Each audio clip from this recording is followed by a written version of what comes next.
The entire Fantastic Four are now in Marvel Rivals, and people are loving these characters. From the Thing's trenchcoat costume to giving Human Torch all of his aura back, there is no doubt that the entire Fantastic Four are at the peak of their popularity in recent years, after many disappointing movies leaving the Fantastic Four in a sad state. But now, with Marvel Rivals' new portrayal of the Fantastic Four characters, they have made a lot of people who don't read comics fans of these characters, and also reminded existing fans of superhero movies, reminded them how cool the Fantastic Four can actually be. But I remember a time when the Fantastic Four were at the bottom of people's minds when it came to superhero groups, and a lot of people clown on the Fantastic Four group for being a boring and uninteresting superhero group. And even though the Fantastic Four were Marvel's first family, a lot of Marvel groups grew in popularity while the Fantastic Four continued to fall off in people's eyes. Groups like the Avengers and the X-Men, just to name a few, far surpassed the Fantastic Four when it came to popularity, and in my opinion, if it wasn't for Marvel Rivals' great representation of these characters would still be considered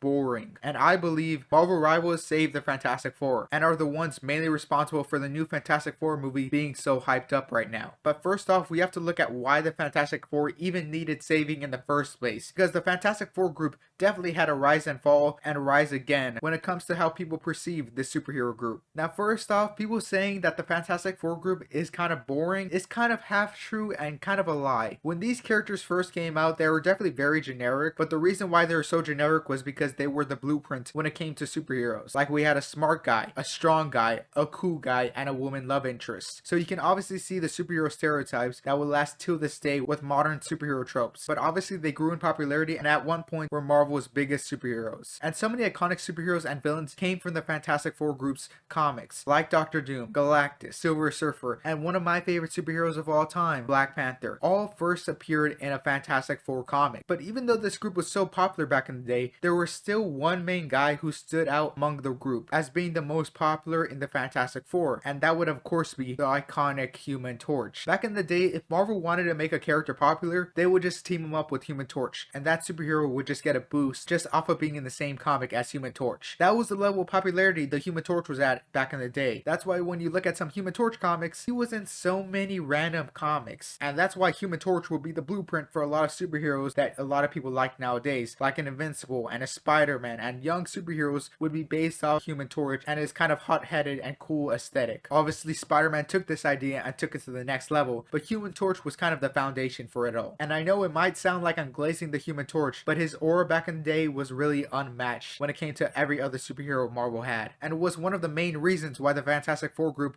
was so popular. But it was only a matter of time when the Fantastic Four would translate from a comic to the big screen, with giving the Fantastic Four its own movies. Now at the time, they obviously had their animated shows and had some TV shows airing, but a movie was the next big step. At least that's what we thought would happen. But they did have a movie being made, but also kinda didn't, introducing the start of the Fantastic Four downfall. Their first movie they made, or at least kinda made. In the 90s, the Fantastic Four movie would be made and every actor involved thought this movie would come out, but little did they know, this movie was never releasing. Both the directors and the producers had a deal where this movie would never be released, but needed this movie to be made so that they can keep the rights to the Fantastic Four. So pretty much a short story of this is that through a legal loophole to keep the rights to the Fantastic Four, they only needed to make a movie, but they never said they had to release the movie. Obviously, that is just a brief general explanation of what happened, because this is a very complicated story that many people before me have videos on. But for this video, that's pretty much all you need to know, that this movie already had some pretty bad reception for not being able to come out. But this movie would never end up coming out, and it started a trend for Fantastic Four movies where they would only be releasing Fantastic Four movies to keep the rights to the Fantastic Four, and would keep a trend that they didn't really care what the final product would end up being. They just needed to make sure that they kept the rights, which would be a recipe for disaster in the future. But in the 2000s, we would get our first ever official Fantastic Four movie that would actually be coming to theaters, unlike the 90s version. And when this movie came out, it was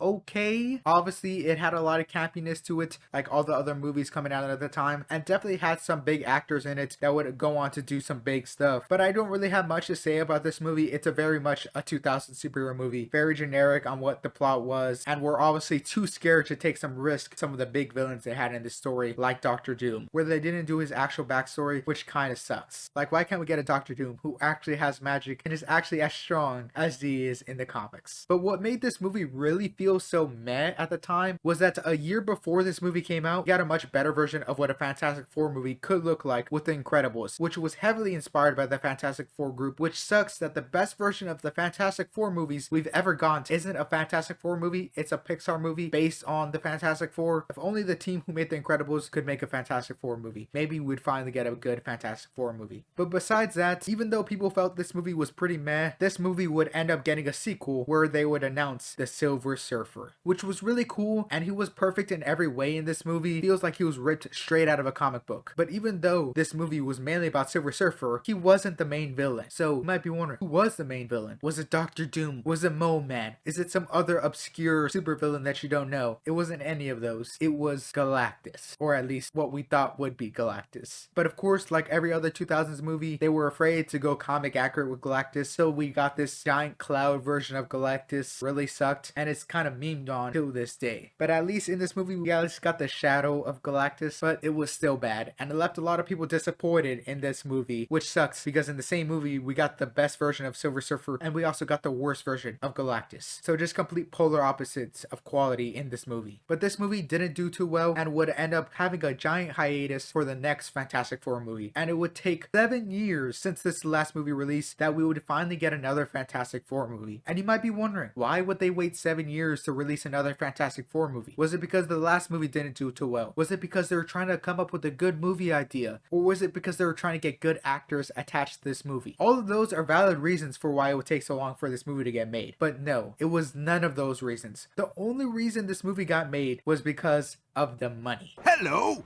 I like money. Once again, like in the 90s, they were about to lose the rights to the Fantastic Four group again, and they needed to make another movie to keep their rights, because if they lost the Fantastic Four group, they would be losing out on a lot of chunk of change. So that's why this movie gets announced, and that's why this movie gets made. And oh boy, did this movie disappoint. Surprisingly, when you rush out a movie just so you can meet a deadline, and the producers don't really have an interest in actually giving a good representation of Fantastic Four, it doesn't turn out so well, because before it came out, everyone was hyped for this movie. It was the most viewed trailer for 20th Century Fox at the time and had some big actors in it. And some of these actors would go on to become icons and be in some of the biggest movies of all time. And also announced that the main villain was going to be Doctor Doom. Still one of the most iconic villains of all time. So there was no way they could mess this up, right? As long as they had a good director attached to it, maybe the producers, even though they're money hungry, maybe we could get a good product. Well, I'm pretty sure you know the end to this story. This movie gets released and ends up being one of the biggest flops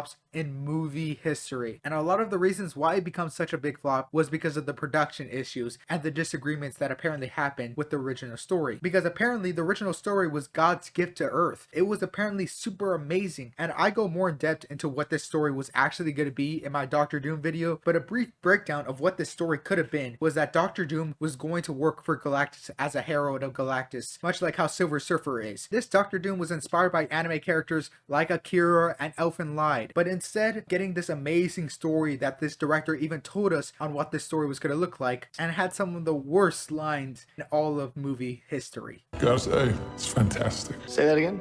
It's fantastic. But now the Fantastic Four characters are back in Marvel's hands after Fox's mishandling of some of these characters and some of the other Marvel properties they had. And so far, Marvel has done much cooler things with the Fantastic Four and all the other Fox's properties they have in only a couple of years, while Fox had decades of owning these characters. And Marvel Rivals is the start of the Fantastic Four characters being who they should always be. In past movies, there were always toned down versions of their original characters, while Marvel Rivals fully embraces these characters like the movies never did. And they don't hold back on how cool and wacky some of these members of the Fantastic Four can be. And it definitely helps that now a lot of people are getting introduced to how cool and cooler versions of these characters. Even though Mr. Fantastic is still kind of known as being the boring member of the Fantastic Four, there's definitely versions where a lot of people are fans of him. And hopefully this new Fantastic Four movie will build off of this momentum of people having this resurgence of being interested in the Fantastic Four, and hopefully they can deliver on giving us an actual good Fantastic Four movie, because we have never gotten one in the past before. And hopefully this will be the start of the rise Fantastic Four again. But let me know what you guys think of the Fantastic Four fan resurgence, and let me know down in the comments who is your favorite Fantastic Four member. For me, it's always been the Thing. I love him, and I always love his stories where he fights the Hulk. And don't forget to like and subscribe, because 99% of you guys who watch me aren't subscribed, so don't be that 99%. Hit that subscribe button. Hope to see you guys next time. Later, hater. Peace. If that's not